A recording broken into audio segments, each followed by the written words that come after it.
নমস্কার, আমি বন্দনা। আমার কিচেনে আপনাদের সবাইকে স্বাগত জানাই। আবারও এসে হাজির হয়েছি মুচমুচে মাছ ভাজা বা মাছের চপের একটি রেসিপি নিয়ে। দেখে নেওয়া যাক আজকের এই রেসিপিটি। মাছের চপ তৈরি করার জন্য এখানে আমি নিয়েছি 9 পিস বাটা মাছ। মাছ আমি কেটে পরিষ্কার করে ধুয়ে নিয়েছি। 5 মিনিট আগে লবণ হলুদ মেখে রেখেছি।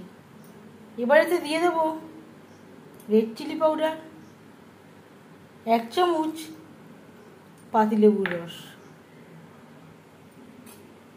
আর লাগছে আদা বাটা, কাঁচা লঙ্কা বাটা, আর লাগছে পেঁয়াজ, রসুন ও ধনে পাতার পেস্ট, যেটা আমি একসাথে বেটে নিয়েছি। আরও 5 মিনিট রেস্টে রাখার পর দিয়ে দিলাম 3 চামচ বেসন, আর দিয়ে দিলাম 2 টেবিল চামচ ময়দা। বেশ ভালো করে মেখে নেব।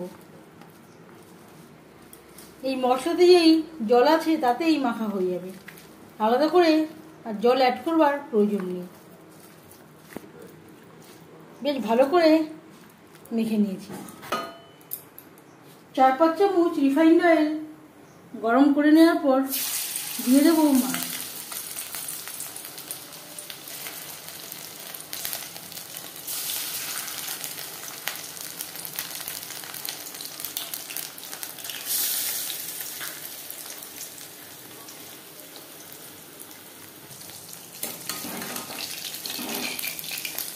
একটা সাইড ভাজা হয়ে গেলে অপর সাইডটা উল্টে দেবো।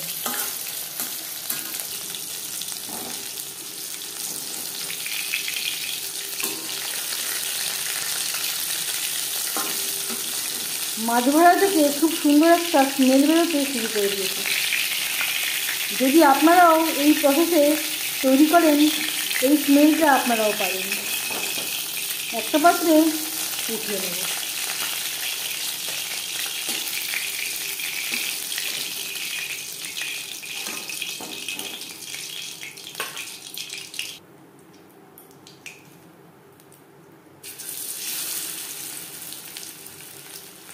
হাই ফ্লেমে তেল গরম করে নিতে হবে।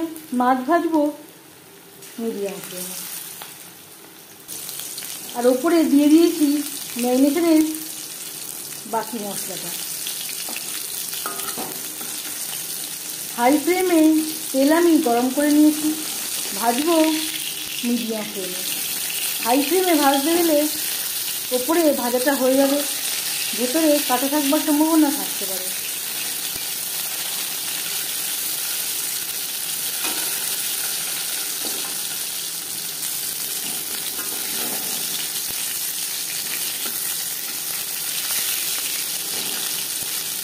একটু সময় নিয়ে লালচে করে ভেজে নিতে হবে।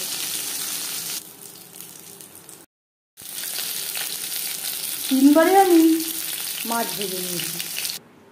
মাছের চপ বা মুচমুচে মাছ ভাজা রেডি সার্ভ করার জন্য। এই মাছ ভাজা সার্ভ করতে পারেন গরম গরম ভাত ডালের সাথে, যে কোনো সসের সাথে বা চাটনির সাথে। এই রেসিপিটি কেমন লাগলো অবশ্যই জানাবেন কমেন্টের মাধ্যমে। যদি এই রেসিপিটি ভালো লেগে থাকে লাইক করবেন, শেয়ার করবেন, সাবস্ক্রাইব করবেন আমার চ্যানেলটিকে, বেল আইকনটা প্রেস করে দেবেন। যখন আমি নতুন ভিডিও আপলোড করব তার নোটিফিকেশান সবার আগে আপনার কাছে পৌঁছে যাবে। আপনারা সবাই অনেক অনেক ভালো থাকবেন। এই ভিডিওটি দেখার জন্য ধন্যবাদ।